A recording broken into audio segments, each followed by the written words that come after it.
Read with me as I read 2 Corinthians chapter 11. Will you put up with a little foolish aside from me? Please, just for a moment. The thing that has me so upset is that I care about you so much. This is the passion of God burning inside me. I promised your hand in marriage to Christ, presented you as a pure virgin to her husband. And now, I'm afraid that exactly as the snake seduced Eve with his mouth patter, you are being lured away from the simple purity of your love for Christ. It seems that if someone shows up preaching quite another Jesus than we preached, different spirit, different message, you put up with him quite nicely. But if you put up with these big shot apostles, why can't you put up with the simple me? I'm as good as they are. It's true that I don't have their voice, haven't mastered that smooth eloquence that impresses you so much.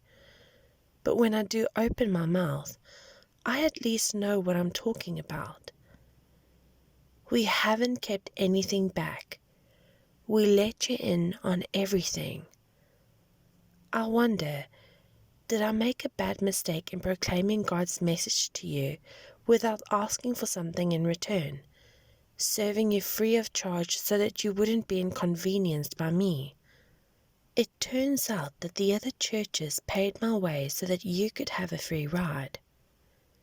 Not once during the time I lived among you did anyone have to lift a finger to help me out. My needs were always supplied by the believers from Macedonia province. I was careful never to be a burden to you, and I never will be. You can count on it. With Christ as my witness, it's a point of honor with me, and I'm not going to keep it quiet just to protect you from what the neighbors will think. It's not that I don't love you. God knows I do. I'm just trying to keep things open and honest between us. And I'm not changing my position on this.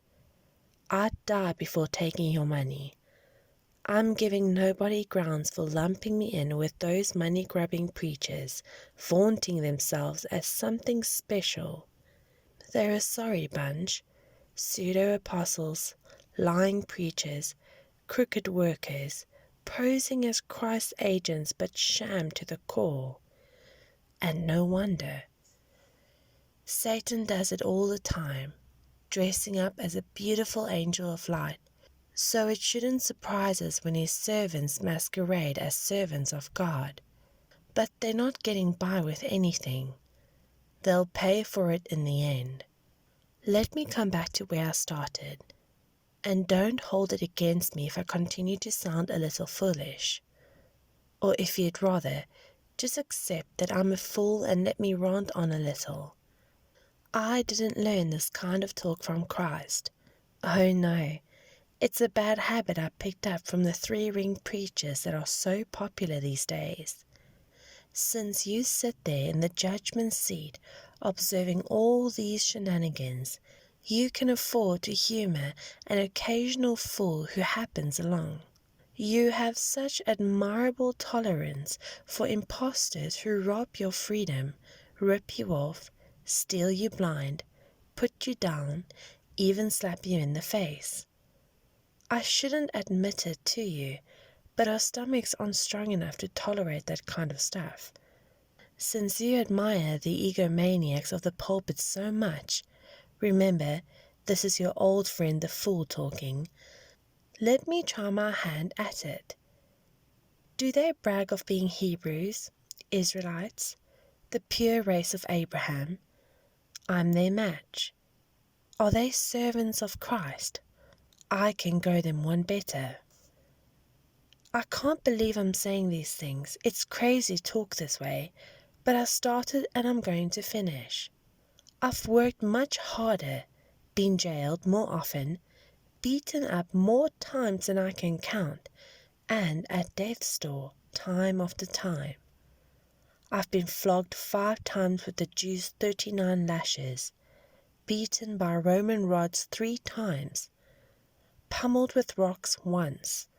I've been shipwrecked 3 times, and immersed in the open sea for a night and a day, in hard travelling year in and year out. I've had to ford rivers, fend off robbers, struggle with friends, struggle with foes. I've been at risk in the city, at risk in the country, endangered by the desert sun and sea storm, and betrayed by those who I thought were my brothers. I've known drudgery and hard labour, many a long and lonely night without sleep, many a missed meal, blasted by the cold, naked to the weather. And that's not half of it. When you throw in the daily pressures and anxieties of all the churches, when someone gets to the end of his rope, I feel the desperation in my bones. When someone is duped into sin, and angry fire burns in my gut. If I have to brag about myself, I'll brag about the humiliations that make me like Jesus. The eternal and blessed God and Father of our Master Jesus knows I'm not lying. Remember the time I was in Damascus and the governor of King Aretas posted guards at the city gates to arrest me. I crawled through a window in the wall, was let down in a basket, and had to run for my life.